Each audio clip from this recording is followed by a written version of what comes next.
उसके बाद हमारा नेक्स्ट क्वेश्चन है 110 क्वेश्चन है। इसमें देखिए 1/√2 का मान फाइंड आउट करना है, ठीक है। तो कोई भी टर्म हो, जब तक वो हमारी नीचे वाली टर्म अगर रूट में रहती है तो उसको हम कंप्लीट नहीं लेके चलते, वो हमारा कंप्लीट आंसर नहीं होता एक टाइप में। तो उसको हम कैसे सोल्व करते हैं, उसको हम रैशनलाइजेशन से सोल्व करते हैं। रैशनलाइजेशन में क्या होता है, यहाँ पे जैसे जो √2 है यानी नीचे जो होगा उसी नंबर से हम डिवाइड और मल्टीप्लाई करेंगे। अगर जैसे ये दो टर्म में हो तो उनके बीच में प्लस या माइनस का डिफरेंस होता है, ठीक है, प्लस या माइनस होता है तो वहाँ पे हमारा साइन चेंज हो जाता है। लेकिन इसमें हमारा कोई साइन चेंज नहीं होगा, इसमें हम डायरेक्ट करेंगे। जैसे ये देखें 1/√2, तो इसको √2 से ही मल्टीप्लाई कर देंगे और √2 से ही डिवाइड कर देंगे। तो ये हमारा क्या बन जाएगा, √2 की 1 से मल्टीप्लाई करेंगे तो √2 हो जाएगा, और √2 की मल्टीप्लाई करेंगे, इन दोनों के आपस में मल्टीप्लाई करेंगे तो क्या हो जाएगा, ये एक टाइप में √4 हो जाएगा। √4 का जो आंसर होगा वो क्या होगा, 2 हो जाएगा, ठीक है। तो यहाँ पे जो भी हमारा आंसर आएगा वो क्या आ जाएगा, √2/2 हो जाएगा, ठीक है। तो ये हमारा कौन सा आंसर है, ये हमारा ऑप्शन नंबर सी है, ये हो जाएगा, ठीक है। उसके बाद नेक्स्ट क्वेश्चन है हमारा 111 क्वेश्चन है। इसमें क्या दे रखा है, दो संख्याएं दे रखी है। अब तो एक संख्या है 3 है और एक संख्या 4 है, और ये दोनों संख्याएं के हैं अनुपात में है, यानी एक संख्या 3x है, एक संख्या 4x है। जिस टाइम पे हमें संख्या अनुपात में दे रखी है तो उसको हमें x लेके चलते हैं, ठीक है।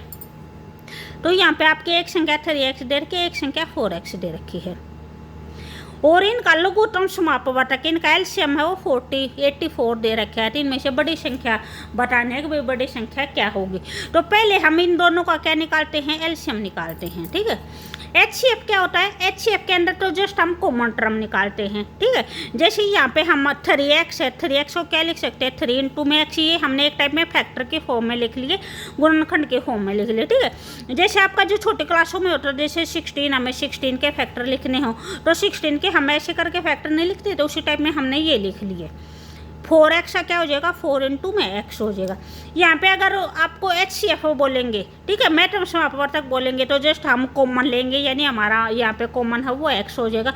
लेकिन अगर LCM बोलेंगे, लघुत्तम समापवर्तक बोलेंगे, तो लघुत्तम समापवर्तक में जो हमारा कॉमन आता है वो भी आएगा, तो कॉमन हमारा दोनों का क्या आ जाएगा, x आ जाएगा। उसके बाद जो संख्या बचती है हम वे भी लिखेंगे।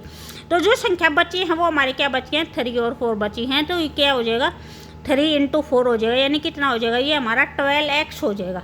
तो आपका लघुत्तम कितना आया है, 12x आया है, ठीक है। इन्होंने जो भी क्वेश्चन में बोल रखा है लघुत्तम कितना बोल रखा है, 84 बोल रखा है। तो जो भी हमारा 12x है वो किसके इक्वल हो जाएगा, 84 के इक्वल हो जाएगा।